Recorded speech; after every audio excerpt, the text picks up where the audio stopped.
The furry fandom isn't friendly, and the furry fandom is not all-inclusive. The furry fandom is not a safe space for everyone, and that just may be a good thing. What's up, floofs, fluffs, and other stuffs? I'm Gray's LFX, and you're watching an production. From the outside, the furry fandom looks friendly because of the facade of bright and colorful, happy anthropomorphic animal characters that look like the ones so many of us loved as young children. We associate most of those characters with friendliness. In fact, the friendliness that does exist in the furry fandom is directly related to the individuals in the fandom, each with their own level of friendliness. Some have no friendliness at all, and some have so much that they become overwhelmed by the sheer number of friendships and acquaintances that they find themselves managing. It's easy to think, especially when first joining the fandom, that the whole community is one big happy family, and everybody loves one another, and everybody agrees and has everything in common. But that's just not true. The only thing that can be said that is the same for all furries is that we have an appreciation of anthropomorphic animals. That's it. Everything else is shrouded in nuance. The furry fandom isn't all-inclusive. This is both a good thing and a bad thing. It's a good thing because we don't want to include people in the fandom that are toxic. It's a bad thing because not all toxic people stay toxic, and not all people who are deemed toxic actually are. Toxic people come in all shapes and sizes, with all manner of personas and species. Imagine how easy it would be if all toxic people just chose the same persona or species. You could spot them so easily and just hand them a note card and be done with it. On this subject, not all toxic people stay toxic people. Some are toxic without realizing it until ultimately it leads to their downfall through some drastic occurrence, or several small occurrences, or some form of discourse that eventually drags their toxicity out into the light. At this point, they usually will blow it off and deny their behavior. Toxic.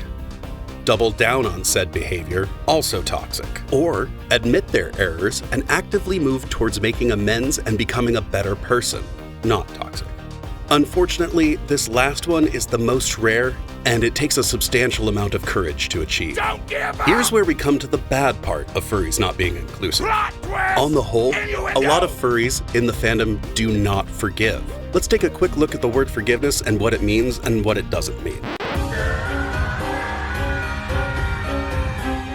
Forgiveness does not ever mean being okay with the transgressions that an individual or group committed against you or others. Forgiveness does mean letting go of the persons or transgressions involved and not letting it have control over you, your life, or your mind anymore. That's it. That's all. You never have to be okay with what someone did. In order to forgive, you just have to let go of it. This is known as healthy detachment, and this is not common in the furry fandom. People make mistakes, and the ones that redeem themselves should be allowed back and included in the fandom again with their dignity.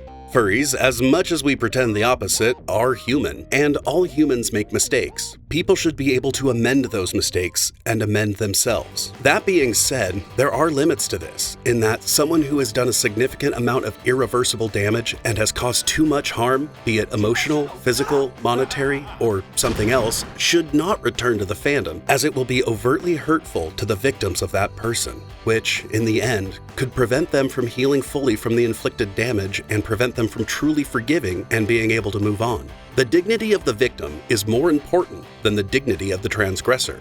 Sometimes, it's best to admit your mistakes, bow out, and leave for good. It's a show of sincerity to those that you hurt. It shows them that you really do care and that you don't want to put them through any more pain. The furry fandom is visceral. To a lot of furries, evidence does not hold as much weight as feelings do, and emotional intelligence is set aside for reactive passion. Too often, especially on furry Twitter, objective scrutiny gives way to subjective zeal and causes a multitude of problems, specifically the ostracization of fandom members who may be totally innocent and undeserving of the wrath of the fluffbutts. Sometimes, such wrath is well-deserved and can be an effective way of cleansing the fandom of these iniquitous, antisocial ne'er-do-wells. But this approach should be executed with precision, like with a scalpel made of lasers shot out of a sniper rifle. Not this sawed-off shotgun shooting hand grenades full of nuclear bombs approach that the court of public opinion seems to default to, which is a form of bullying. Which is somewhat ironic because so many furries are the victims of bullying themselves and have been treated unfairly in their formative years and even beyond.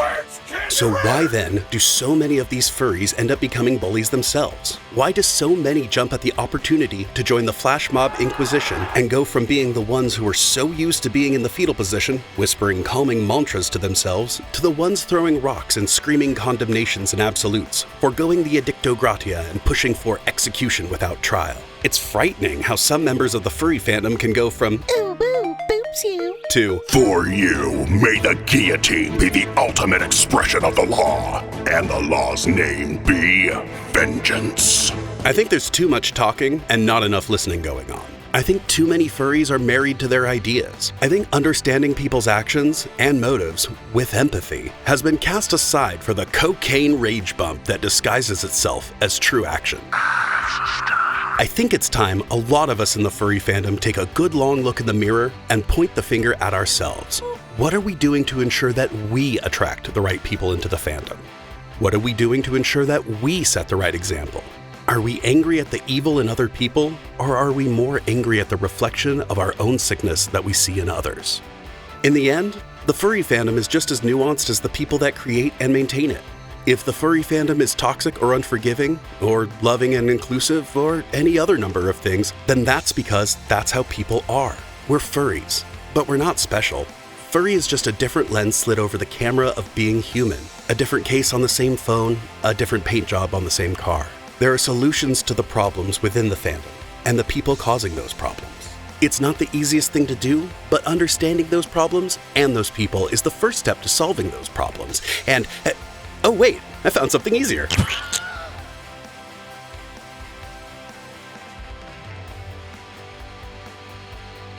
Man, you guys are being super exclusionary!